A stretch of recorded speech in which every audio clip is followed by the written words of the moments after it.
Morning, सुबह बखैर, सलाम सुबह। आप देख रहे हैं प्रोग्राम जागो लाहौर और मैं हूं आपके साथ सिद्रा मुनीर। उम्मीद है आप सब होंगे बिल्कुल ठीक ठाक। हफ्ते का रोज है और मेरी आपके साथ लाइव शो में आज इस हफ्ते की आखिरी मुलाकात है। कल बिल्कुल इसी टाइम पर आप देख पाएंगे बेस्ट ऑफ जागो लाहौर।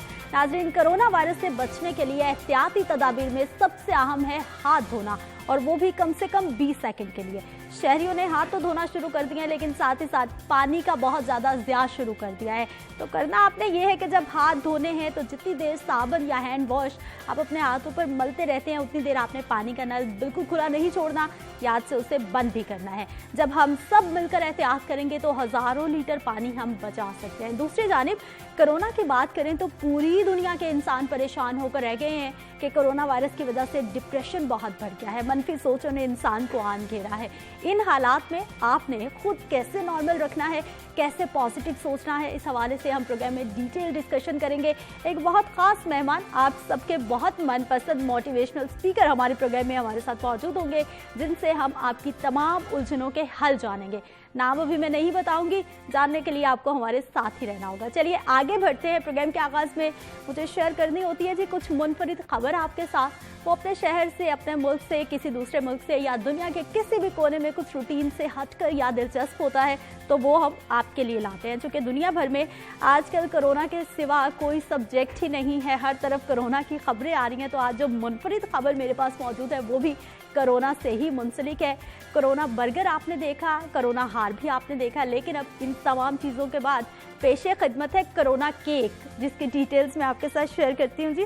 कोरोना से मुतालिक आगाही के लिए दुनिया भर में अनोखे और अजीबोगरीब वाक़यात भी देखने में आ रहे हैं, जो सबकी तवज्जो का मरकज़ बन रहे हैं। चंद रोज़ कबल कोरोना वायरस के खौफ को दूर करने के लिए वियतनाम के एक शेफ ने कोरोना वायरस की माइक्रोस्कोपिक तस्वीर की तरह का एक बर्गर तैयार किया था। लेकिन अब फ़लस्तीन के एक शहरी ने कोरोना केक बनाया है, जिसमें देखा जा सकता है कि एक खातून ने नीले रंग का फेस मास्क भी पहन रखा है। कोरोना केक पर फेस मास्क के साथ बनी खातून इस बात की निशानदही कर रही है कि कोरोना वायरस से बचने के लिए एहतियाती तदाबीर और समाजी दूरी इख्तियार करना बहुत ज़रूरी है। बेकरी की जानिब से सबसे पहले सोशल मीडिया पर इस केक का डिज़ाइन शेयर भी किया गया था, जिसके बाद अब बेशुमार लोगों की जानिब से इस केक के लिए ऑर्डर्स दिए जा रहे हैं। इस हवाले से शेफ का कहना है कि रोज़ बरोज़ इस केक को ख़रीदने वाले सार्फिन की तादाद में मुसलसल इजाफा होता जा रहा है। आज इन केक आपने देखा और बड़ी अच्छी काविश थी कि आपने केक भी बना लिया, लेकिन उसके साथ साथ आगाही मुहिम भी फैलाई जा रही है। लोगों को बताया जा रहा है कि महफूज रहना है, घरों में रहना है, मास्क का इस्तेमाल ज़रूर करना है। नाज़रीन, कोरोना वायरस से अगर बचना है तो यकीनी तौर पर आपने घरों में रहना है, खुद को महफूज रखना है, गैर ज़रूरी तौर पर घरों से बाहर बिल्कुल नहीं निकलना। पूरी दुनिया में यही पैगाम दिया जा रहा है और इसी पैगाम पर अमल दरामद करवाने के लिए बैटमैन भी मैदान में आ गया है। वो कैसे, डिटेल्स में आपके साथ शेयर करती हूँ जी। कोरोना के पस मंज़र में एक बैटमैन मैक्सिको की सड़कों पर नजर आ रहे हैं और अपने मखसूस लिबास और गाड़ी यानी बैट मोबाइल पर घूमकर लोगों को घरों पर रहने की तलकीन भी कर रहा है। अगरचे हकीकी बैटमैन भी दुनिया में आ जाए तो हम इंसानों की ज़्यादा मदद नहीं कर पाएगा, क्योंकि इंसानों को इस वक्त अपनी मदद खुद ही करनी है। ताहम मैक्सिको का ये बैटमैन अपनी कार के स्पीकर से लोगों से दरख्वास्त कर रहा है कि वो हिफाजती इक़दामात के तहत अपने घरों तक महदूद रहें। एक पैगाम में बैटमैन कहता है कि अपने घरों तक महदूद रहें और जहां तक मुमकिन हो घरों से कम बाहर निकले, क्योंकि ऐसा करके हम कोरोना वायरस के खिलाफ सुपर हीरोज बन सकते हैं। बैटमैन रोजाना अपनी तैयार करदा बैट मोबाइल पर मसरूफ सड़कों और मकामात पर जाकर अपने पैगामात पहुंचाता है। आगे बढ़ते हैं और एक और मुनफरिद खबर मुझे आपके साथ शेयर करनी है, और ख़बर ये आई है कि पूरी दुनिया में, जैसा कि पहले भी हम बात कर रहे थे कि सिवाय कोरोना के कोई सब्जेक्ट ही नहीं है, तो फिलिपाइनी पुलिस की जानिब से एक बड़ा अनोखा तरीका अपनाया गया है लोगों को उनके घरों तक महदूद रखने के लिए। बताया गया है जी, कोरोना वायरस के पेश नज़र दुनिया भर में लॉकडाउन की सूरत हाल है और हुकूमतें अपने शहरियों को घरों में रहने और समाजी दूरी इख्तियार करने पर जोर दे रही हैं, लेकिन लोग हैं कि बाज ही नहीं आ रहे। फिलिपाइनी हुकूमत ने लॉकडाउन पर अमल दरामद करवाने के लिए अब इंतहाई अजीबोगरीब कदम उठाया है। पहले तो फिलिपाइनी सदर ने लॉकडाउन का हुक्म तोड़ने वालों को गोली मारने की धमकी दी, लेकिन अब हर चेक पोस्ट पर एक खाली ताबूत रख दिया गया है, जिस पर लिखा गया है कि घर में रहना है या ताबूत में।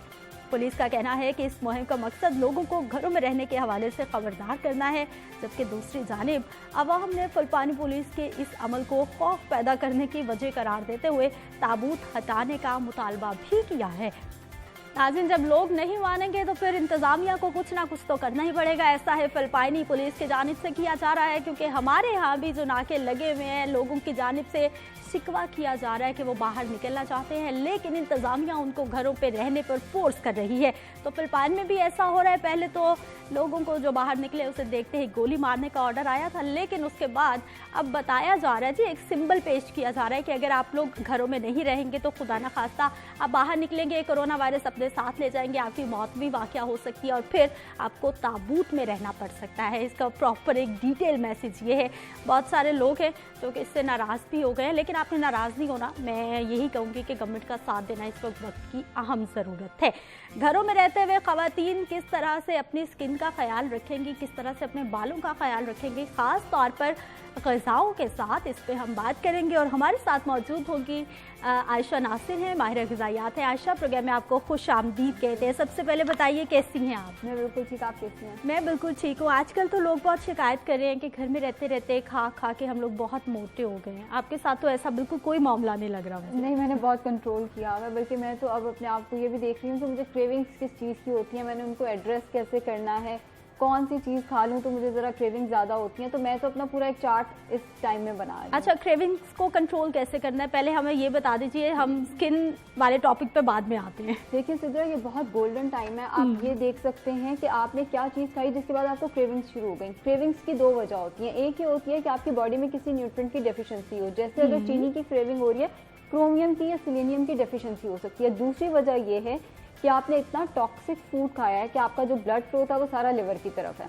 अब ब्रेन को ये सिग्नल मिल रहा है कि मैंने कुछ नहीं खाया हुआ, तो मैं अपना वो फिगर आउट कर रही हूँ। जैसे मैं चिप्स का अगर कोई पैकेट खा लूँ तो मुझे थोड़ी देर बाद फिर से क्रेविंग्स शुरू हो जाती हैं। तो फिर मुझे समझ आ गया है कि चिप्स की वजह से मेरा वेट जो है वो कैसे बढ़ सकता है इनडायरेक्टली। ऑल्दो चिप्स के अंदर 100 कैलोरी से ज़्यादा नहीं होती हैं एक बड़े पैकेट के अंदर भी, बट वो जो उसके बाद क्रेविंग शुरू होती है ना टॉक्सिक फूड खाने की वजह से, तो मैं अपना वो पूरा चार्ट बना रही हूँ बैठ के।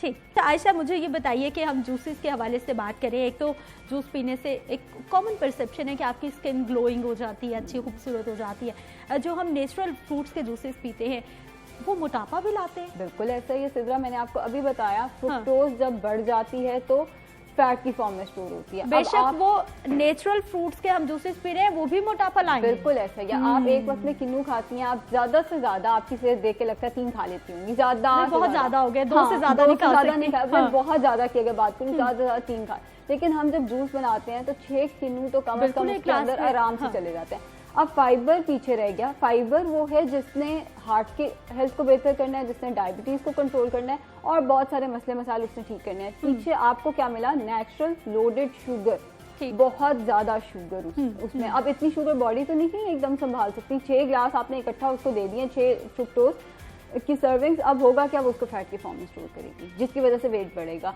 जो पेशेंट्स मेरे रात का खाना स्किप करके कहते हैं हम फ्रूट ले लेते हैं उसकी जगह, वो बिल्कुल गलत करते हैं। जो दोपहर का खाना स्किप करके उसकी जगह फ्रूट आप स्नैक्स में लें, क्वांटिटी कंट्रोल करके लें। Excess of everything is bad. अच्छा, बहुत सारे ख़वातीन को, मर्द हजरात को आजकल ये इशू आ रहा है कि जैसे मौसम बदल रहा है तो होंठ बहुत ज़्यादा ड्राई होना शुरू हो गए हैं, पैचेस पड़ना शुरू हो गए हैं, कुछ लोगों के तो होंठ बहुत ज़्यादा फटना शुरू हो गए हैं। उसकी क्या रीज़न है? अच्छा, इसकी एक तो सबसे पहली वजह जो आ जाती है वो आ जाती है कि आप पानी नहीं पी रहे। डिहाइड्रेशन की वजह से आपकी स्किन ने ना फटना ही है, ड्राई ही होना है, स्केलिंग ही उसके ऊपर शुरू होनी है। पहला मसला तो जो आता है वो आता है डिहाइड्रेशन। दूसरा मसला आता है विटामिन ई या ए की डेफिशिएंसी। ए की डेफिशिएंसी जैसे मैंने बताया इतनी को कॉमन नहीं है, लेकिन अगर ऐसा है तो आप गाजरों का इस्तेमाल कर सकते हैं, मूली का इस्तेमाल कर सकते हैं, ग्रीन लीफी वेजिटेबल्स का इस्तेमाल कर सकते हैं। अगर हम विटामिन ई की बात करें, विटामिन ई सीड्स और नट्स के अंदर मौजूद है। सीड्स से मुराद ये अलसी के बीज, चिया सीड्स जिन्हें तुखम दाऊदी कहते हैं, बेजल सीड्स जिन्हें तुख मलंगा कहते हैं, पम्पकिन सीड्स का इस्तेमाल कर सकते हैं। नट्स की अगर हम बात करें तो बादामों का, अखरोट का इस्तेमाल, काजू का इस्तेमाल किया जा सकता है। ठीक है, अब ये बताइए कि ये वेजिटेबल का इस्तेमाल जो हम एक सैलड की फॉर्म में करते हैं या फिर फ्रूट्स का इस्तेमाल, बेस्ट टाइमिंग्स क्या है? अच्छा, जो सैलड है वो तो आपने तीनों मील्स के साथ लेना है। नाश्ता है, अंडा खा रहे हैं, उसके अंदर सब्जियां डालें, प्याज, टमाटर, बंद गोभी, पालक, जो सब्जी पसंद है उसके अंदर डालें। दोपहर का खाना है, सैलड का इस्तेमाल जरूरी है, साथ जरूर सैलड लें, रात के खाने में भी सैलड जरूर लें। अब फ्रूट आपने किस टाइम पे लेना है? फ्रूट की मैक्सिमम एब्जॉर्प्शन तब होगी जब आप थोड़ा सा आपका पेट खाली है। नाश्ते के 2 से 3 घंटे बाद जब आपको भूख लगती है और आप कुछ अनहेल्दी खाते हैं, उस जगह पे आप फ्रूट खा सकते हैं। इसी तरह दोपहर के खाने और रात के खाने के दरमियान में आप एक फ्रूट इस्तेमाल कर सकते हैं। हाँ, अगर किसी को ज्यादा भूख लगती है, जैसे कोई अगर मेल है और उसकी हाइट है 6'2", 6'3", उसको भूख ज्यादा लगती है, तो वो 2 फ्रूट का इस्तेमाल कर सकता है, क्योंकि उसकी बॉडी 2 फ्रूट को हैंडल कर लेगी। तो 1 से 2 फ्रूट, इससे ज्यादा आपने एक वक्त में इस्तेमाल नहीं करना। आयशा, हमारी स्किन को अगर हम खूबसूरत बना भी लेते हैं, लेकिन बहुत सारे हमारे ऐसे लोग हैं जिनको आइज के नीचे डार्क सर्कल्स हो जाते हैं, जो कि एक बहुत बड़ा इशू है। इसकी क्या रीजन है? किस तरह से इसको हम ठीक कर सकते हैं? अच्छा, डार्क सर्कल्स के बहुत सारे रीजन हो सकते हैं। जो सबसे कॉमन रीजन आता है वो आता है, एक तो नींद पूरी नहीं, अपना स्लीप पैटर्न, अपना लाइफस्टाइल जो है वो थोड़ा सा बेहतर करें। अगर आप रात को जाग रहे हैं, सुबह आप बेशक 10 घंटे सो जाएं, आपके डार्क सर्कल्स आएंगे ही आएंगे। पहली वजह तो ये है। दूसरी आती है आयरन की डेफिशिएंसी। आयरन की डेफिशिएंसी, अब आपने एक तो आयरन का टेस्ट बहुत इजीली हो जाता है, अफोर्डेबल भी होता है, आप वो करा सकते हैं। HB, फेरेटिन दोनों टेस्ट करा लें। एंड जो आयरन के सोर्सेज हैं उसमें जितना बड़ा गोश्त इस्तेमाल करेंगे उतना बेहतर है। बड़े गोश्त से मुराद ये, बीफ में सबसे ज्यादा आयरन है, उसके बाद मटन, उसके बाद चिकन और फिश। नींद की आपने बात की है, नींद तो मेरा ख्याल है कि हमारी स्किन की और बालों की केयर के लिए भी बहुत बिल्कुल, हमारी ओवरऑल हेल्थ के लिए, हमारी पीस ऑफ माइंड के लिए बहुत अच्छी है, जो हम सुबह आजकल बहुत जरूरत है। आजकल तो बहुत ज्यादा जरूरी है, इम्यूनिटी के लिए भी अच्छी है। तो बहरहाल अगर हम बात करें आयरन की, तो गोश्त के अंदर ये मौजूद है, दालों के अंदर ये मौजूद है। इसके अलावा ऑर्गन मीट, कलेजी, गुर्दे वगैरह के अंदर आयरन की अच्छी मिकदार है। हाँ, आयरन के साथ आप कोशिश करें विटामिन C भी जरूर लें, वो स्किन के लिए भी अच्छा होता है, वो आयरन के एब्जॉर्प्शन को भी बढ़ा देता है। ठीक है आयशा, देखने वालों को क्या पैगाम देना चाहेंगी? उन्होंने अपनी स्किन भी अच्छी रखनी है, इन तमाम टिप्स पर अमल दरामद करते हुए कितनी जल्दी आप फाका हो जाएंगे? देखिए, ओवरनाइट कुछ भी नहीं होता। जो स्किन हमारी 25-26 सालों में खराब हुई है, वो रातों रात तो ठीक नहीं होनी। थोड़ा सा टाइम दें, 3 मंथ्स उसको दें, एंड जितना हो सके वैरायटी लेके आए, फ्रूट्स एंड वेजिटेबल्स का इस्तेमाल ज्यादा से ज्यादा करें। ठीक है, बहुत शुक्रिया आयशा नासिर, माहिर ग़िज़ाइयात हमारे साथ मौजूद रही और आपके बालों के मसाइल के हवाले से, स्किन के मसाइल के हवाले से तमाम इश्यूज इन्होंने तो रिजॉल्व कर दिए, लेकिन अब आपके इश्यूज तब रिजॉल्व होंगे जब आपने इनकी हिदायत पर अमल करना है। यहाँ पर वक्त एक शॉर्ट ब्रेक का, हमारे साथ रहिए।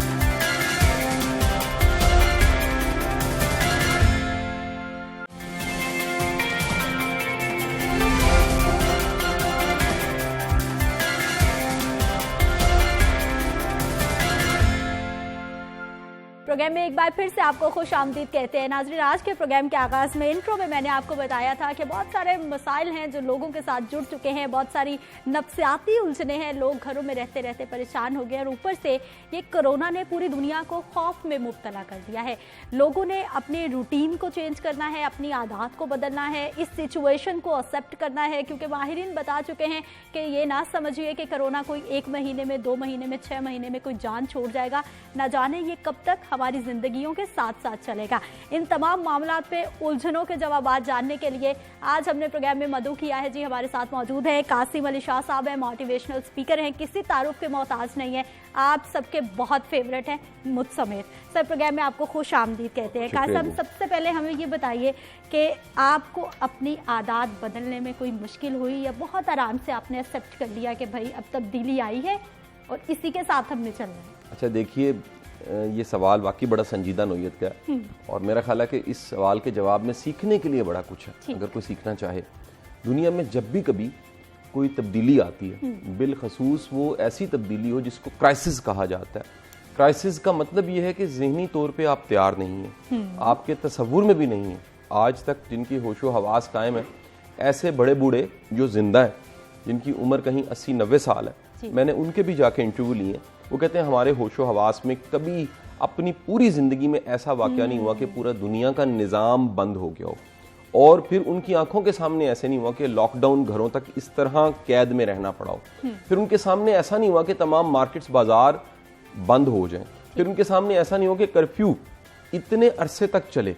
जब ये सब चीज़ें जिसको हम क्राइसिस कहते हैं, दुनिया के किसी भी क्राइसिस में एक बड़ी तादाद एक्सेप्ट नहीं करती, कबूल नहीं करती, वो डिस्कस करती है, गिले करती है, शिकवे करती है, वो ऐसे लगता है कि जैसे एकदम से वो क्राइसिस खत्म होगा, उन्होंने शायद सिंध फतह करना जाके, या उन्होंने कोई किला फतह करना है, उन्होंने कुछ भी नहीं करना, वो सिर्फ गिले शिकवे शिकायतें करते हैं, खुद को नहीं बदलते। साहब, ये वही लोग हैं जो पहले भी हमेशा जिंदगी से नाराज रहते हैं, परेशान रहते हैं, गिले शिकवे करते रहते हैं, हालात को बदलने की कोशिश नहीं करते, या फिर ये कोई और लोग हैं? ये वही लोग हैं। ज्यादा बड़ी तादाद दुनिया में उन्हीं लोगों की है जो बदलते नहीं हैं। ना बदलने का मिजाज, रवैया कहीं ना कहीं गिला शिकवा शिकायत को बढ़ा देता है। अब इसमें आटे में नमक वो लोग हैं, जो सवाल की जवाब की तरफ जाऊंगा, जो फौरी तौर पे आने वाले क्राइसिस को मेंटली एक्सेप्ट करते हैं। जो बाहर वाकया हुआ है उसको अंडरस्टैंड करके, उसके कॉन्सेप्ट को, उसके थ्रेट को, उसके जो उसकी वजह से जो एक अलार्मिंग सिचुएशन पैदा हुई है, उसको समझते हुए एहतियाती तदाबीर करने के बाद अपने माइंड को प्रिपेयर करते हैं कि अब हमने कुछ अरसा के लिए इसके साथ जीना है। आपको एक और मैं एक मिसाल दूं, जो शायद कभी किसी ने कैद काटी हो। मैंने वैसे कैद नहीं काटी, लेकिन मैं वो रिसर्च बड़ी मैंने की, मुताला बड़ा किया, ऑटोबायोग्राफीज बड़ी पढ़ी हैं दुनिया के बड़े बड़े लोगों की जिन्हें जेल मिली।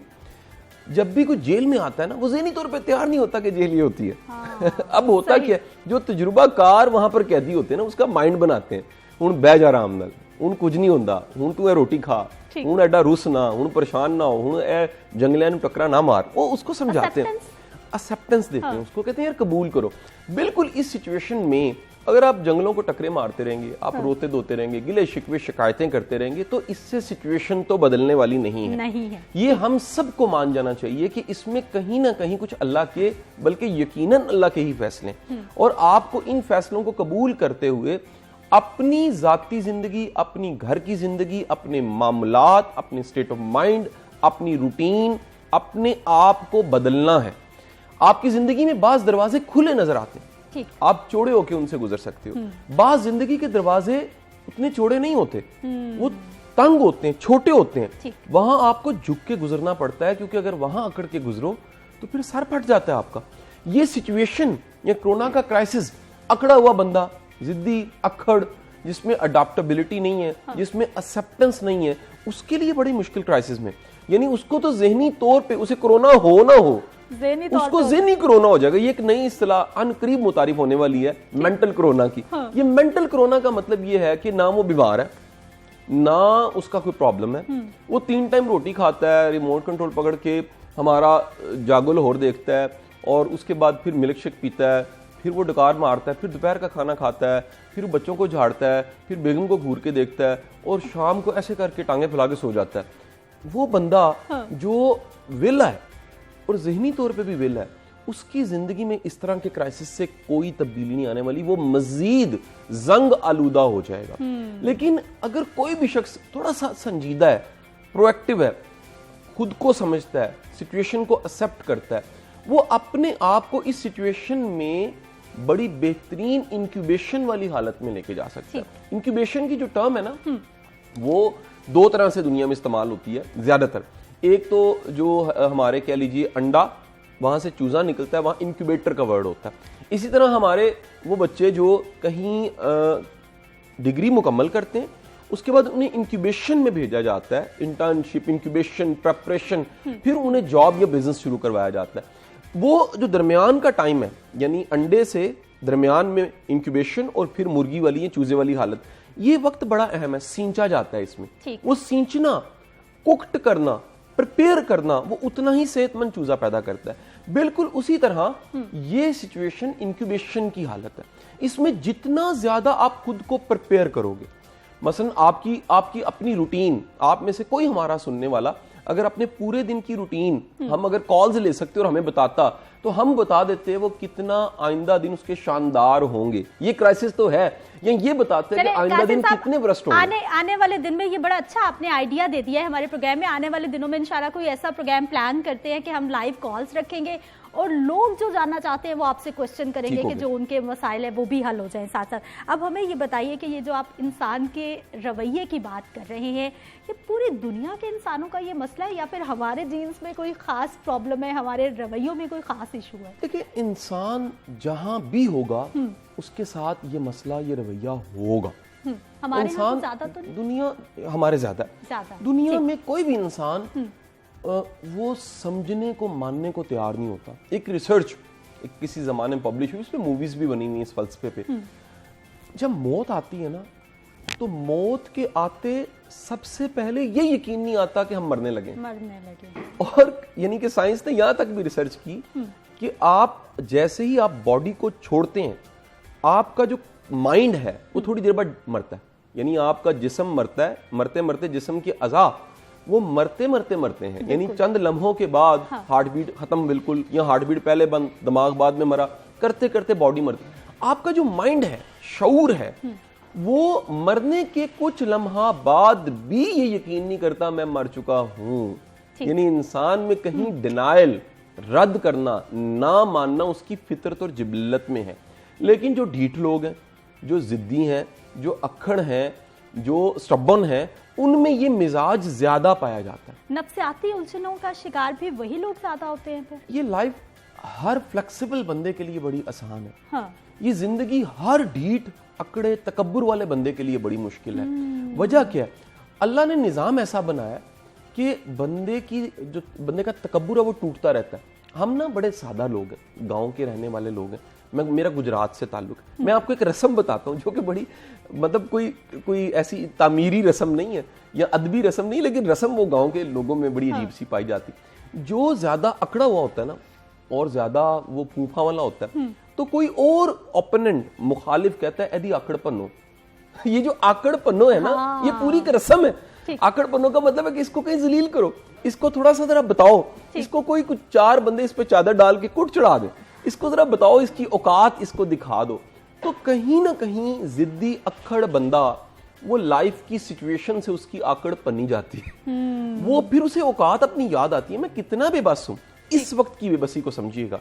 आप अरबपति हैं, आपके 200 बिजनेस हैं, आप सीईओ हैं, आपके जाती जेट हैं, आप इंडस्ट्री के मालिक हैं, आप यूनिवर्सिटियों के मालिक हैं, आप कुछ भी आपके पास है, लेकिन ये क्राइसिस ऐसे आपको एक्सेप्ट करना पड़ेगा। यहाँ अल्लाह की रजा है। कासम, बात आपने बड़ी प्यारी की है कि ये आकड़ पन्नने वाली, लेकिन बहुत सारे लोग ऐसे भी होते हैं जो कि जिंदगी में बहुत सारे झटके उनको लगते हैं, स्पीड ब्रेकर भी आते हैं, अप्स एंड डाउन्स भी आते हैं, फिर भी नहीं सीखते। फिर क्या मामला? देखिए, गुजारिश ये है कि फिरौन तो चला गया, कोई उसकी बरादरी के कुछ लोग फिर रहे हैं। अब क्या किया जा सकता है कि कुछ लोगों में वो मतलब मर जाना लेकिन मानना नहीं है, इस हद तक पाया जाता है। आपको एक और भी मैं जिद और अकड़ से एक और फलसफा बता दूं जो कि डिस्कस होता है और पब्लिश हो चुका है अगेन। दुनिया में मकतूल 98% मकतूल का मतलब है जो कत्ल होता है, जिद्दी बंदा होता है। जिद्दी बंदा होता है, अच्छा, अकड़ा हुआ बंदा होता है। वो कहता जी मतलब अब्बा जी दे तू हैगा पुत्र ते मार मैनू, पंजाबी च मैं नहीं कह सकता, तो वो जे बेबे दा पुत्र है ते मार मैनू, इस तरह की वो चैलेंज की हालत में ले जाता है। जब भी आप किसी बंदे को चैलेंज देते हैं, आप उसको प्रोवोक करते हैं, आप उसके अंदर का ईवल या एनिमल जगाते हैं, तो उसके लिए छुरी, बंदूक उठाना, डंडा, सोटा, कुल्हाड़ी उठा के बंदा मारना आसान हो जाता है। तो ये याद रखिएगा कि मकतूल कातिल से ज्यादा जिद्दी है। ठीक। अच्छा, इस तरह की सिचुएशन में मैं चाहूंगा कि एक सोल्यूशन में जरूर सोल्यूशन की तरफ जरूर आना है हमने, हल तो आपने बताना है। एक सोल्यूशन ऐसा जो हम सबको समझ लेना चाहिए। ठीक। दुनिया में जब भी मुसीबत आती है, प्रॉब्लम आती है, तकलीफ आती है, चैलेंज आता है, हमें एक बीइंग अ मुस्लिम, एक मोमिन, ईमान वाला शख्स, हमें अपने अल्लाह की किताब कुरान से रजू करना चाहिए। पूरे कुरान का फलसफा 2 बातें। अल्लाह कहता है जब मुसीबत आए, तकलीफ आए, परेशानी आए, खौफ खदशे आए, एक सबर करो। सबर का हुक्म 103 या 108 बार, गालिबन मुझे गलती ना हो, इन दोनों में से कोई फिगर है। पूरे कुरान में सबर का हुक्म 103 या 100 यानी 100 से ज्यादा दफा सबर का हुक्म है। फिर है दुआ करो, दुआ का बेशुमार जगह तज़किरा है। सबर को जरा समझ लीजिएगा। यहां सबर का मतलब यह है आने वाली मुसीबत के सामने अपनी स्ट्रेटजी ठीक करो, मुस्बत रद्द-ए-अमल रखो, ज़हन को पुर उम्मीद रखते हुए आराम से बैठ जाओ। यह सबर मतलब क्या है? मुसीबत थक जाए, कोरोना थकेगा, कोरोना खुद जाएगा, आपके सबर से, आपके एहतियात से, आपके थकाने से वो मुसीबत मिट जाएगी। और फिर उसके बाद अल्लाह जगह जगह वादा कर रहा है कि जो बशारत है वो साबरीन के लिए। यानी कि जो मुसीबत को थका के हरा देते हैं। आपकी जिंदगी में मुसीबत बंदा है, कईयों की नहीं भी बन रही होगी ना, वैसे हमने सुना है कि मियां बीवी के झगड़े बढ़ गए हैं, तो आपकी जिंदगी में मुसीबत बंदा है, आपकी जिंदगी में मुसीबत कोरोना है, आपकी जिंदगी में कोई मुसीबत है, मेरी आपसे रिक्वेस्ट है कि उस मुसीबत को थका दें। किससे?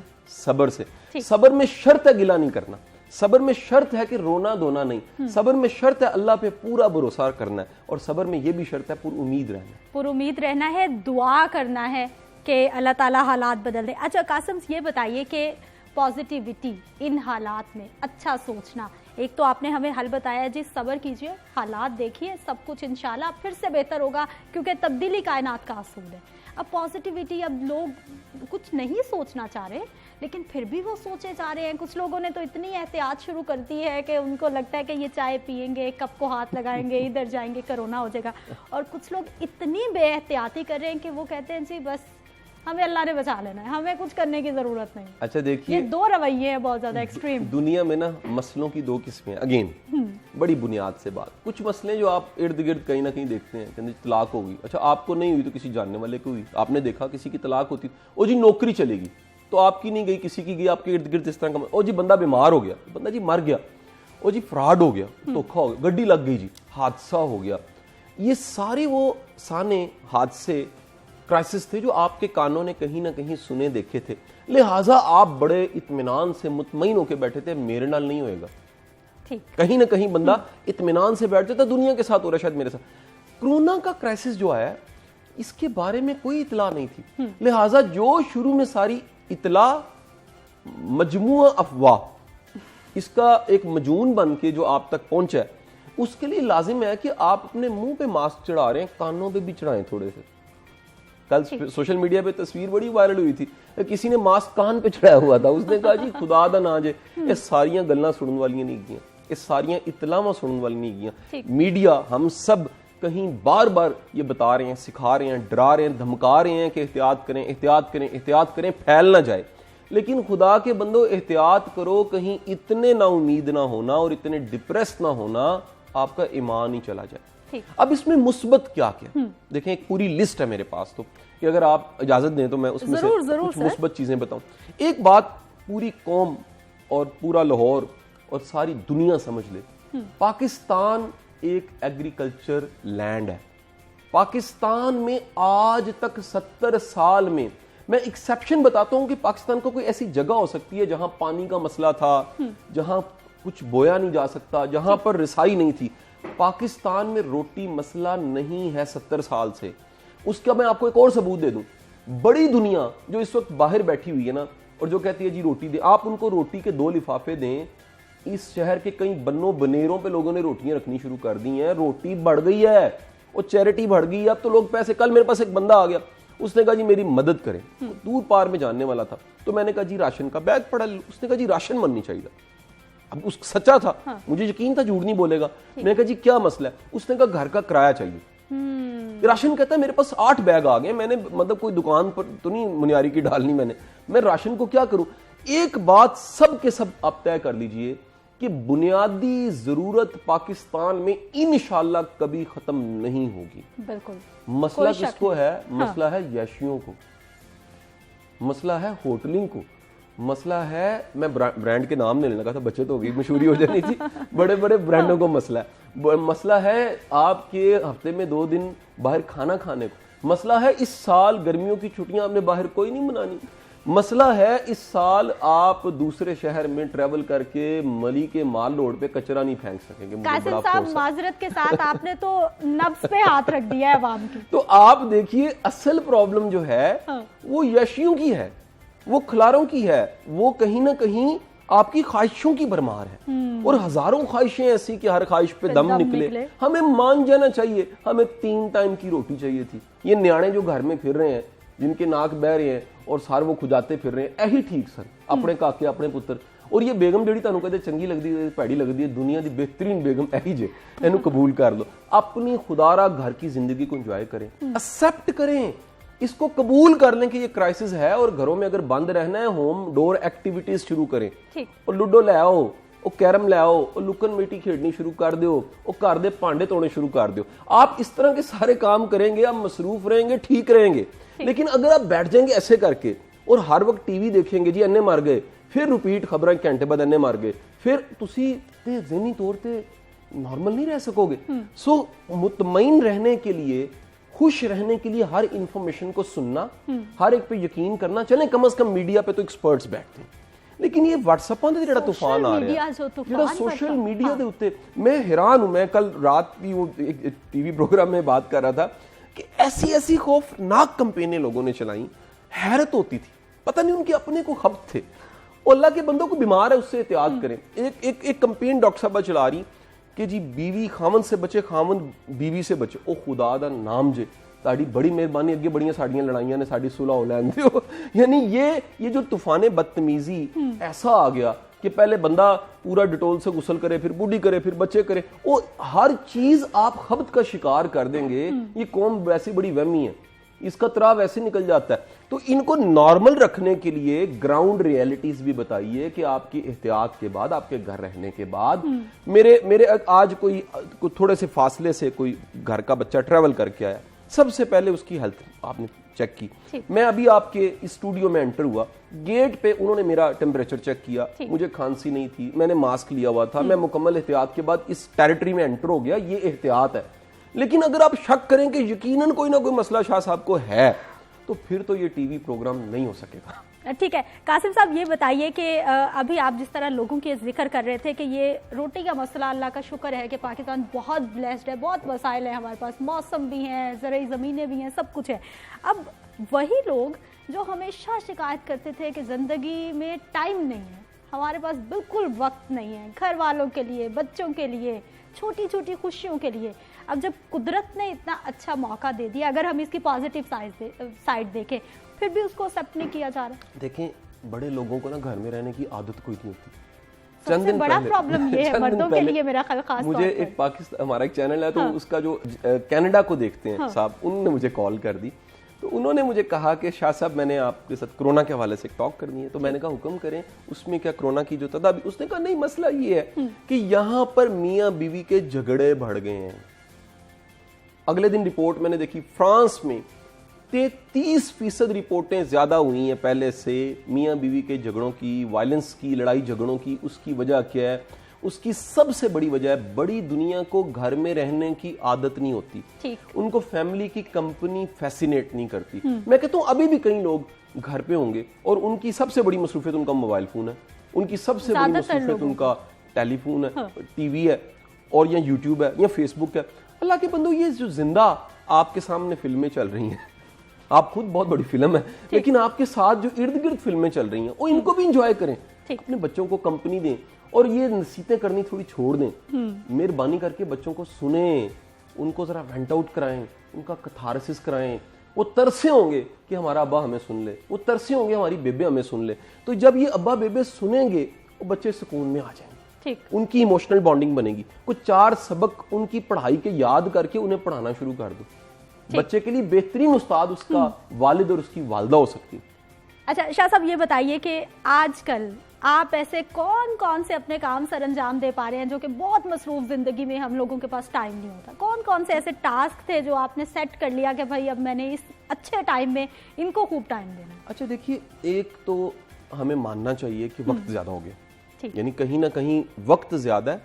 अब जब आपके पास वक्त ज्यादा होता है ना, फिर आप क्वालिटी के काम ही करते हो। फलसफा क्या हो गया? वक्त ज्यादा है, काम करनी है, फिर वो काम कीजिए जो बड़े ही अहम हैं। लिहाजा उसमें नंबर 1 फैमिली को वक्त देना हो गया, नंबर 2 अपनी हेल्थ को, एक्सरसाइज अपनी रूटीन में शामिल कीजिए, अपनी नींद की क्वालिटी अच्छी कीजिए। मैंने रीडिंग में पहले भी पढ़ता था, मेरा मुताला और बढ़ गया। मैं डेली किसी किताब की, किसी फलसफे की प्रेसी करके फेसबुक पे अपलोड कर देता हूँ, यूट्यूब पे डाल देता हूँ। मैं डेली एक ब्लॉग लिखता हूँ, उसको पोस्ट कर देता हूँ। मैं डेली जो अपनी सोशल मीडिया मैनेजमेंट है, क्योंकि मेरा तो सारा एक पूरा मीडियम है जिसके जरिए सारी तरसील हो जाती है, उसको मैनेज करता हूँ। फिर अगर हफ्ते में 2-4 दिन मुझे टीवी करना पड़ता है, मैं टाइम देता हूँ। और कह लीजिए अपने बुजुर्गों को मैं वक्त देता हूँ, अपने बच्चों को टाइम देता हूँ। ये वो सारी मसरूफियात हैं जो मैं समझता हूँ मेरे लिए बड़ी इंपॉर्टेंट। ठीक। तो आप देख लीजिए कि इसमें आपको अगर सेल्फ इंप्रूवमेंट करनी है तो क्या करना है, आपको पढ़ना लिखना है तो क्या पढ़ना लिखना है। आपके जिस तरह देखिए किसी कपड़े पे कोई खराबी आ जाती है, आप पैच लगाते हैं, पेमन लगाते हैं, तो आपके जिंदगी में जहां जहां कोई कमी थी वहां पर पैच लगाने की बड़ी जरूरत है, इंप्रूव करने की बड़ी जरूरत है। अच्छा कासिम साहब, जाते जाते हमें ये बता दीजिए कि आपने हेल्दी हैबिट्स की बात की है और सोशल मीडिया की भी इससे पहले बात हो चुकी है। बहुत सारे लोग सोशल मीडिया पर टाइम तो बहुत ज़ाया कर रहे हैं लेकिन हेल्दी एक्टिविटीज़ में नहीं आ रहे, जबकि हर बंदे का अकाउंट है, हेल्दी एक्टिविटीज़ हो सकती हैं। देखिए सारी दुनिया ऑडियो बुक्स पे चली गई है। अब किताबें पढ़ी जा सकती हैं, किताबें सुनी जा सकती हैं, किताबें शेयर की जा सकती हैं, उनकी प्रेसेस हैं, 6, 8, 10 मिनट में पूरी किताब आप सुन सकते हैं। आप अपना वक्त इस्तेमाल कीजिए, पढ़ना शुरू कीजिए, मुतालिया बढ़ाइए, लर्निंग, अपनी स्किल्स को इम्प्रूव कीजिए, वो तमाम चीज़ें। ये देखिए कितना शानदार वक्त है, अगर आप महीने 2 के गोल्स बनाएं कि आपने इंग्लिश बोलना सीखना है, यूट्यूब पे कितनी वीडियोस हैं, सुनना शुरू कर दीजिए। घर में बच्चों के साथ बोलिए, वो नहीं मजाक उड़ाएंगे आपका। आपने अगर कोई और स्किल, स्पीड रीडिंग सीखनी है, आप पढ़ना शुरू कीजिए, यूट्यूब पे बेशुमार वीडियोस होंगी, उनसे फायदा उठा लीजिए। तो आज आने वाले वक्त में जो तब्दीली भी आने लगी, ये भी बता दूं कि दुनिया का सारा निज़ाम, बिलखसूस एजुकेशन सिस्टम, वो ऑनलाइन पे शिफ्ट होने का बड़ा चांस है। ठीक हो गया, बहुत शुक्रिया। कासिम अली शाह साहब हमारे साथ मौजूद रहे और कोशिश तो हमने की है कि इनसे थोड़े से वक्त में बहुत सारी बातें की जाए, बहुत सारे सवालात के जवाबात लेकर इस्तिफादा हासिल कर लिया जाए, लेकिन बात वही होती है कि इस तरह की जब भी नशिस्त होती है घंटों भी कम पड़ जाते हैं। यहाँ पर वक्त एक शॉर्ट ब्रेक का, हमारे साथ रहिए।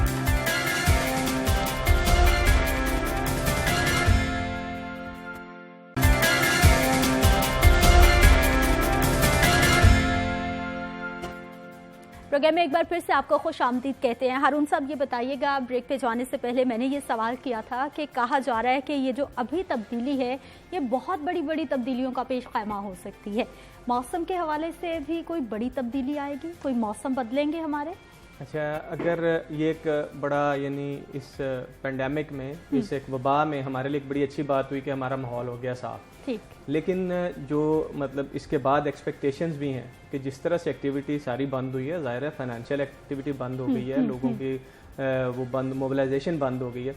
तो जब ये दोबारा सब खुलेगा इंशाल्लाह जाना ही है नॉर्मल सूरत हाल पे, लेकिन हमें नॉर्मल नहीं होना, हमें अपने आप को अब चीज़ों पे आगे लेके जाना है, अच्छी आदत अपनानी है। अगर तो हम इन्हें कर लेते हैं मेंटेन तो हमारा आसमान नीला ही रहेगा। ठीक है, अगर हम इन चीज़ों को समझ लेते हैं, बड़े अरसे से हम भी बातें कर रहे हैं, गवर्नमेंट भी कोशिशें करते हैं, सिर्फ यही नहीं पूरी दुनिया की गवर्नमेंट्स कोशिशें करती हैं। लोगों को इसमें मैं हमेशा से कहता हूं कि पार्टिसिपेट करना है, अपनी जिम्मेदारी समझनी है अपने सांस लेने के लिए।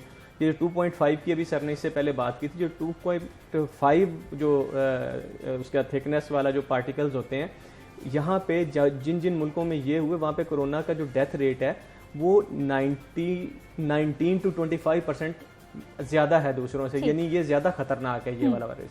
तो पाकिस्तान है तो उसी रेंज में ही आता पोल्यूशन के लिहाज से, लेकिन अल्लाह की करम नवाजी है हमारे पे, या हम लोगों ने वाकई कुछ काम भी किया है। अगरचे हम कोरोना का मजाक भी बड़ा उड़ाते हैं, मीम्स भी बड़ी आई और सारा कुछ है, लेकिन एहतियात भी की जा रही है उसके साथ कि हम लोगों का यहाँ पे दूसरे मुल्कों की निस्बत डेथ टॉल भी पाकिस्तान का बहुत कम है, शुक्र है अल्लाह का इस चीज़ पे। तो अगर हम इन चीज़ों को मेंटेन कर लेते हैं, हमारा माहौल बेहतर, ऑब्वियसली अभी तक देखें अप्रैल में आपको ठंड भी महसूस हो रही है, अदरवाइज ये बहुत शदीद गर्मी हो जाती है, हम लोग एसी के बगैर नहीं बैठ सकते, लेकिन अभी पंखे भी रात को चलाना थोड़ा सा जरा मुश्किल है काम। ठीक, साहिबजाद खान साहब, कोई आने वाले वक्त में मौसम के लिहाज से बड़ी तब्दीली मुतवक्किल है? देखिए जी, आपने वो जो मौसमियाती तब्दीली तो आप देखते रहे होंगे, काफ़ी ज़्यादा आती रही हैं, कभी सैलाब आ गए, कभी टेम्परेचर्स के भी एक्सट्रीम हीट वेव्स, जो कि पहले एक फिनोमेना बिल्कुल वो कम होता था, गर्मी तो होती थी, लेकिन जिस तरह तो बहुत कॉमन हो चुका था, यानी ये एक वही मौसमियाती तब्दीलियाँ थी। फिर बारिशें आनी हैं तो बेवकत आनी है, जैसे इस साल ये हम देख रहे हैं मौसम में हुआ, तो इस तरह की तब्दीलियां तो डेफिनेटली आएंगी। अब हो सकता है आगे आने वाले दिनों में कोई बारिशों का भी ट्रेंड ज़्यादा हो जाए या कम हो जाए। ये जो आसमान आपका साफ हुआ है, डेफिनेटली अब ये जब इतनी प्योरीफाई होकर सन रेज आएंगी तो आपके टेम्परेचर भी ज़्यादा हो सकते हैं डेफिनेटली, यानी हीट जो है, हीट इंडेक्स आपका ज़्यादा होगा। तो ये तब्दीलियां तो इस तरह आएंगी। फिर जब ये चीज़ें होती हैं ना, तो फिर क्या होता है कि जी आपके वो मुख्तलिफ फैक्टर जो वेदर जनरेट करते हैं, एक्चुअली तो सन ही है, लेकिन उसका इफेक्ट्स जो होता है, जैसे हम कहते हैं अल नीनो या ला नीना, उन पे जब इफेक्ट होता है तो फिर तब्दीली जो है ना वो काफ़ी ज़्यादा देखने में आती है। तो इसको हम बिल्कुल इग्नोर नहीं कर सकते कि जी वो हम कहें कि जी तब्दीलियाँ जो है तब्दीली नहीं आएगी।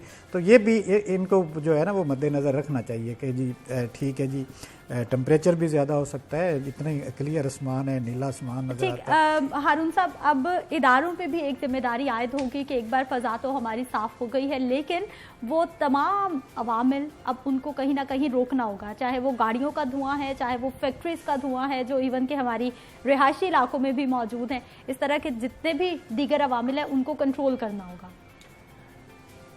मैं आता हूँ इसी बात पे कि देखें जो आम बीमारियां थी इस वक्त, पहले खांसी, अस्थमा, नज़ला, एलर्जीज बहुत ज़्यादा थी हमारे यहाँ पे। दूसरी डस्ट एलर्जी, फ़ज़ाई आलूदगी की वजह से बहुत कॉमन है। अच्छा, इसमें एक हमारे साथ ये ब्लेसिंग हुई कि ये भी चीज़ें ख़त्म हो गई हैं एक तरह से, क्योंकि लोगों ने एहतियात की है। दूसरा ये चीज़ें नहीं आई हैं।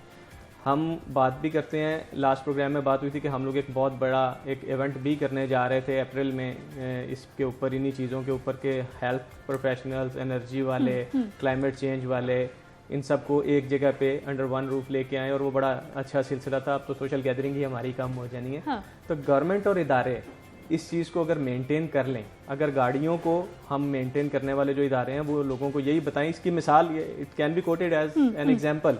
तो ये मिसालें दी जा सकती हैं कि अगर इस तरह से हम ज़बरदस्ती भी तो कंट्रोल कर ही रहे हैं ना, तो अगर प्रॉपरली किया जा सके इसे, इदारे मिलके, अवाम मिलके, ये हम दोनों का एक अब ज्वाइंट रिस्पॉन्सिबिलिटी है, not only here in Pakistan बल्कि पूरी दुनिया में अभी इस तरह से करना है। तो इदारे इस पे अपना जो है होल्ड करें। एनवायरनमेंट डिपार्टमेंट बहुत कोशिशें कर रहा था इससे पहले फैक्ट्रियों को कंट्रोल करने की, वो लोग बात कर रहे थे लोगों को गाड़ियों के बारे में कि अपने जो है इसे कंट्रोल करें। तो अब बहुत अच्छा मौका है, हम इसे लेके चल सकते हैं, एक अच्छी एग्जांपल के तौर पे, ब्लेसिंग इन डिस्गाइज के तौर पे लेके चल सकते हैं कि हम इसमें से अपॉर्चुनिटी ले लें। ठीक है साहिबजाद खान साहब, कितना कंट्रीब्यूशन है दरख्तों का माहौल को साफ रखने में, क्योंकि अब गवर्नमेंट की जानिब से ऐलानात भी किए जा रहे हैं, कुछ शजरकारी मुहिम का आगाज़ भी हो रहा है, पौधे भी लगाए जा रहे हैं। बहुत ज़्यादा जी। देखें जी, दरख्त हमारे माहौल को साफ रखते हैं। और आप एक चीज़ देखें दरख्तों के हवाले से कि जी हम ये दुनिया में हमारे काफ़ी, ये जब मौसमियाती आलूदगी या इस तरह की ग्लोबल वार्मिंग की बात होती थी तो वो बड़े लेवल पे, यानी दुनिया के जो हमारे सरबराह हैं, ये समिट कॉन्फ्रेंसेस होती रही हैं। यानी एक क्योटो प्रोटोकॉल से शुरू हुए हम 1996 में, और जापान में हुआ कि जी हम आने 10 सालों में इतनी कंसंट्रेशंस ऑफ ये जो गैसेस हैं जो हमारे ये फैलाती हैं पोल्यूशन, उनको कम करेंगे। अभी वो उसका जो है वो हर साल हो रही थी। अभी लास्ट मेरा ख्याल है वो पेरिस में या इसमें हुई थी कॉन्फ्रेंस, तो उसमें भी यही हुआ था कि जी हम आने वाले इतने सालों में ये, लेकिन ये कुदरती तौर पे अल्लाह ताला की तरफ से हमारे लिए एक देखें कैसा एक लेसन है कि हमने किस तरह करके और कितना वो इस माहौल को प्योरीफाई कर दिया है। यानी ये वाकया, ये जो चीज़ें हम जनरेट कर रहे थे उनका कितना असर था, लेकिन अल्लाह ताला ने कैसे हमें बता दिया कि ये करेंगे तो माहौल आपका साफ भी हो सकता है। ठीक है हारून साहब, ये बताइए कि आप चूंकि माहिर माहौलियात भी हैं, हर बंदे को घर में इस वक्त पौधे लगाने की, दरख्त लगाने की ज़रूरत है। अगर दरख्त नहीं लगाते तो क्या छोटे पौधे भी उनके लिए हेल्पफुल, अच्छा मौसम क्रिएट करने में हो सकते हैं? बिल्कुल। पौधा एक अपने ज़ात में एक पूरी मखलूक है, वो छोटा है वो बड़ा है, जैसे जैसे बड़ा होगा, जिस तरह से इंसान बड़े हैं वो ज़्यादा लोगों को जो है वो मदद फराहम कर सकते हैं। बच्चे अगर अपनी कर लें तो वही काफ़ी होता है, लेकिन वो फिर भी दूसरों को एटलीस्ट खुश ज़रूर करते हैं, यानी उनका किरदार है। तो ये एक बड़ा अच्छा मौका भी है, वक्त भी है, बेतहाशा वक्त है। इतना वक्त है कि लोग लेट लेट के बैठ के खेल के भी तंग आ गए हैं मेरा ख्याल। तो इसमें अगर इसे हेल्दी एक्टिविटीज़ जो है उनमें हम कर लें, पौधे लगाएं, उनकी परवरिश हो। अभी लॉकडाउन जो है शायद थोड़ा सा और एक्सटेंड हो जाए तो कुछ और वक्त फिर मिल जाए, तो इतनी देर में आप अच्छा, पौधे कौन से लगाने हैं, कौन से हमारे माहौल से बहुत ज्यादा मुताबिकत रखते हैं, या फिर हमारे माहौल को देखते हुए कौन से पौधे आप सजेस्ट करेंगे लोग अपने घरों में लगाएं? अच्छा, घरों में हमेशा वो पौधा लगाना चाहिए जो छांव तो देता ही है, साथ फल भी देता हो, ताकि एक अट्रैक्शन भी रहती है, और दूसरा ये है कि उससे आपको फायदा भी हो जाता है। हमारे इंडिजिनस पौधे जो हैं, यहाँ के लोकल पौधे, उसमें शहतूत है, उसमें जामन है, उसमें आम थोड़ा देर से फल देता है, लेकिन घरों में वो पंजाब में भी हो जाता है हर इलाके में। इस तरह के पौधे अच्छा, किचन गार्डनिंग का बहुत कॉन्सेप्ट है। आजकल हमारे घरों में जगह कम हो गई, आबादी बढ़ गई है शायद, या हमने घरों के स्टाइल ऐसे कर लिए कि सेन की कमी हो गई है घरों में, शहरों में। तो किचन गार्डनिंग का बहुत ज़्यादा है, उसमें आपको फ़ायदा भी है। ये टमाटर, इस तरह की ख़वातीन मतलब वो भी अपने आप का वो वक्त भी वो लगा सकती है इसमें, मर्द भी, कि आप किचन गार्डनिंग कर लें। जिस तरह से ये सब्जियां हैं, ये सारी अब गमलों में, यानी इस तरह के बीज मौजूद हैं हाइब्रिड जो बन चुके हैं, जो आपको मदद देते हैं इन सारी चीज़ों में, कि आप एक पौधे में से, यानी टमाटर का पौधा 2.5 मन जो है वो दे सकता है टमाटर। इस तरह की टेक्नोलॉजीज के साथ उसे हमने डेवलप कर लिया ठीक है। तो ये पौधे लगाए जाए। सर ये बताइएगा कि इस बार गर्मी का मौसम तकरीबन बस आने पहुंचा है, कोई दर्जा हरारत में कमी देखी जाएगी या फिर कितना जाने के इम्कानात है मैक्सिमम? दर्जा हरारत में अभी तक तो जैसे लग रहा है कि कमी नहीं होनी चाहिए, कि दर्जा हरारत तो एक काफ़ी जाएगा। यानी आप कह सकते हैं कि पाकिस्तान के ऐसे भी इलाके हैं जहाँ पे कुछ, यानी सिंध के जो जनूबी इलाके हैं वहाँ पे आजकल 42 डिग्री सेंटीग्रेड जा रहा है। बिल्कुल, और हीट वेव का बाकायदा आगाज हो चुका है। हीट वेव का वो आप कह सकते हैं, लेकिन वो अभी तक थोड़ी सी हवा जो है समुद्र की तरफ से सी ब्रीज वो चल रही होती है, उसका थोड़ा सा असर होता है। लेकिन ये कंसिस्टेंटली अगर ये या परसिस्टेंटली आप कह लें कि कुछ दिन चलेगी तो फिर वो हीट वेव भी हो जाएगी। लेकिन टेम्परेचर ठीक है। अभी हम एक और भी इस कोरोना के हिसाब से देख रहे हैं कि टेम्परेचर्स का भी इस पर काफ़ी असर है। तो आने वाले दिनों में ये टेम्परेचर थोड़ा सा बढ़ेगा तो अल्लाह ताला का हो सकता है थोड़ा सा और करम हो जाए हमारे ऊपर कि जी इसकी शिद्दत। अब देख रहे हैं ना कि जो दुनिया में ठंडे इलाके जो हैं वहाँ पे इसकी शिद्दत या जो कुछ भी है ज़्यादा, और वो इलाके जो थोड़े से गर्म हैं या मरतूब हैं उन पे, वहाँ पे इसका थोड़ा सा वो असर जो है ना, यानी टेम्परेचर का मैं देख रहा हूँ कि टेम्परेचर में इसकी थोड़ी सी कमी भी होगी। और टेम्परेचर वैसे अगर आप ओवरऑल पूछेंगे ना, जैसे मैंने कहा है कि जी माहौल ज़्यादा साफ हो गया है तो टेम्परेचर भी थोड़े से बढ़ने के इम्कानात हैं। यानी मैं ये नहीं कह सकता कि टेम्परेचर कम होगा, आने वाले दिनों में थोड़ा सा ज़्यादा होने के इम्कानात हैं, अब बढ़ सकता है। इसमें मैं थोड़ा सा ऐड करूंगा इस चीज़ पे कि टेम्परेचर चूंकि एक फिनोमेना है नेचुरल, ये इस सारी चीज़ को हम एक एग्जांपल के तौर पे ले सकते हैं। ये एक बड़ा सा, यानी दुनिया की लाइफ जो है आप ज़मीन की, वो कई मतलब 1000 साल है, लाख साल कहीं जितना भी है, और टेम्परेचर एक जो है वो जनरल फिनोमेना है। ये जो एक कुछ अरसे के लिए, यानी कुछ महीनों के लिए कह लें, कुछ दिनों के लिए कह लें, तो इसको हमें एज एन एग्जाम्पल ज़रूर लेना चाहिए। ये एक मुस्तकिल कुछ नहीं है, इसके असरात अभी तक भी ऐसी ही है चीज़। यानी साइंसदान भी जो कह रहे हैं वो यही है कि इसे हम एज एन एग्जाम्पल ले सकते हैं, इसे हम एक प्रैक्टिस के तौर पे ले सकते हैं, इससे हम अपनी चीज़ों को बेहतर कर सकते हैं। ठीक है, ये नहीं है कि अब हम ये कि अल्लाह ही करेगा सब कुछ, ये अल्लाह ने कर दिया, अब हमारी आगे खुद जिम्मेदारी है टेम्परेचर्स को कंट्रोल करना, जो हमारे अर्बन टेम्परेचर्स हैं बेसिकली। ओवरऑल टेम्परेचर पे जब आसमान साफ हो गया ना तो अब सूरज की शुआएं सीधी आनी है। अब जो 33 डिग्री सेंटीग्रेड है ना, उसकी जो फील है एक्चुअल वो शायद 40 डिग्री के करीब हो। ये चीज़ जो है इसे हमें ज़हन में रखना होगा। ठीक है सर, ये बताइए कि ये अभी जो गर्मी का मौसम हम देखने वाले हैं, कितनी बारिशें मुतवक्के हैं? बारिशों का सीज़न जो है अगर आप देखें तो आने वाले दिनों में ये अक्टूबर भी जो है इसमें इतना ज़्यादा वो टेम्परेचर बढ़ने का इम्कान नहीं है।